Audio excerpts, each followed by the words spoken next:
I respect the common man, especially a lot more in recent years. Like, I think the common man is like so resilient. Like my mother and father, like, they've both worked jobs their whole lives, and they just do it. They do it every day, almost every day, and they use their energy, and that gives them a sense of something. The common man is often overlooked by influencers and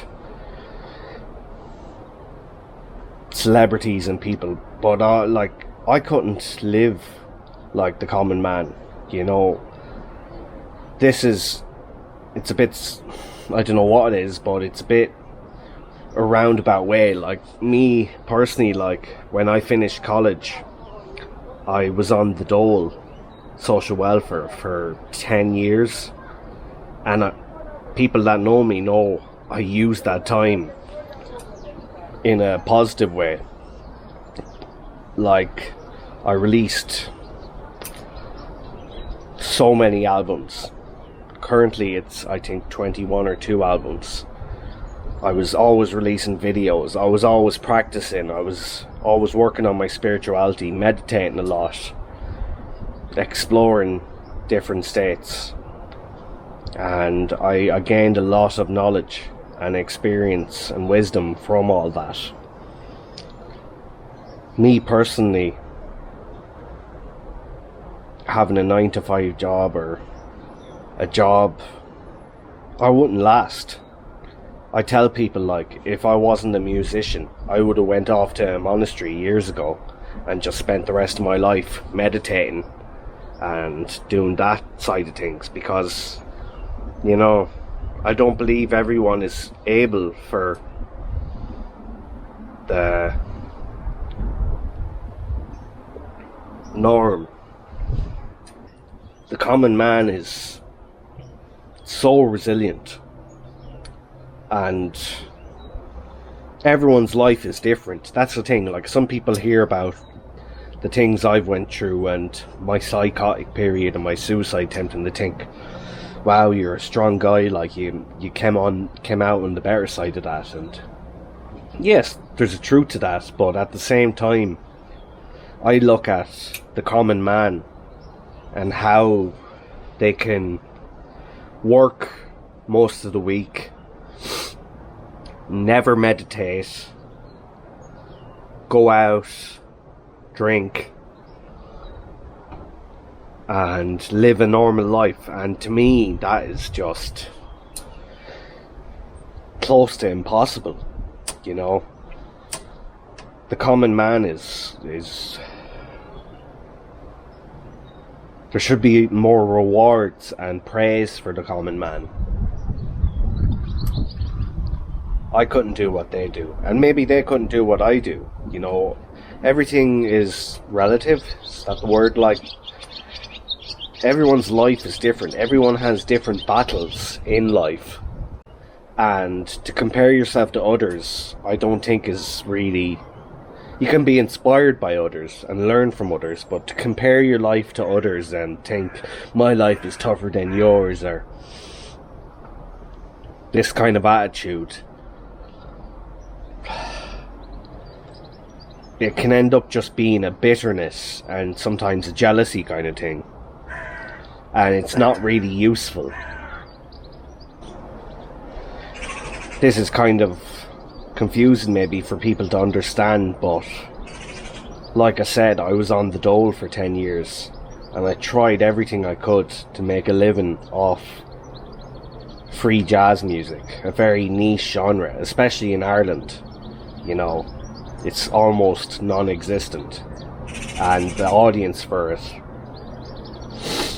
you know, I played gigs where the cleaning lady was wiping the floor and no one else was there, and I was like, this is just embarrassing. Like, I was like, what is this all for? So, but after my accident, I had a lot of injuries, over 16 injuries, and they're lifelong injuries now. I've arthritis in both ankles, my back, my lower back, and my arm and my hand can't move. That's the limitation of my hand. So I'm limited in a lot of ways. I can't stand up for too long. I get in a lot of pain. I can't walk for too long. I get in a lot of pain. Anytime I'm playing now, music, I have to sit down. And yeah, there's definitely negatives to it. But in a roundabout, maybe looking at the better side of things, trying to be an alchemist about the situation. I'm on disability now for the rest of my life, so I get paid every week. I don't get paid much. For me, this is heaven. Other people think God. But for me, this is the happiest period of my life, and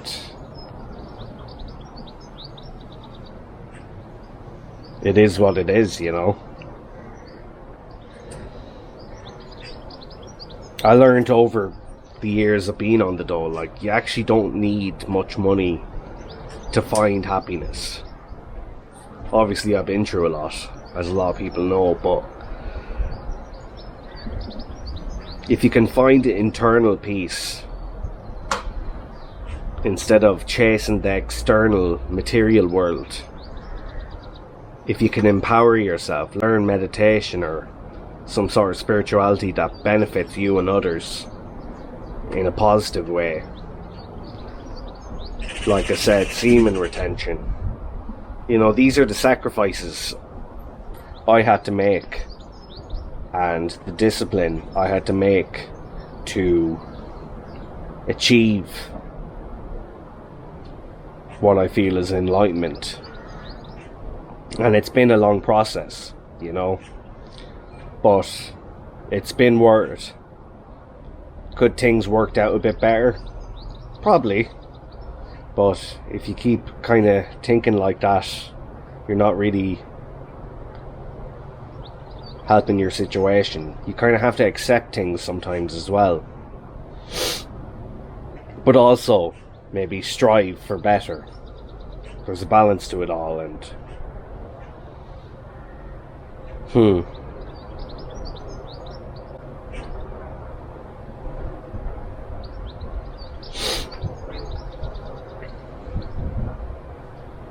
there's a lot of depression in this country, a lot of anxiety, a lot of people on medication. I feel meditation would solve a lot of these problems. Also, seeing therapists or psychologists or whatever, people that are healers, you know, genuine people that are genuine healers.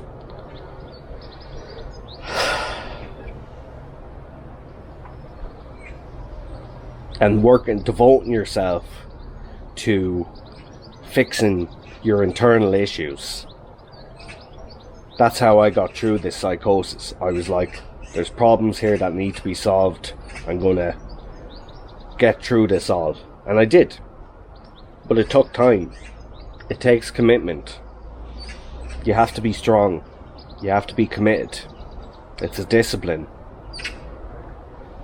And it's a process.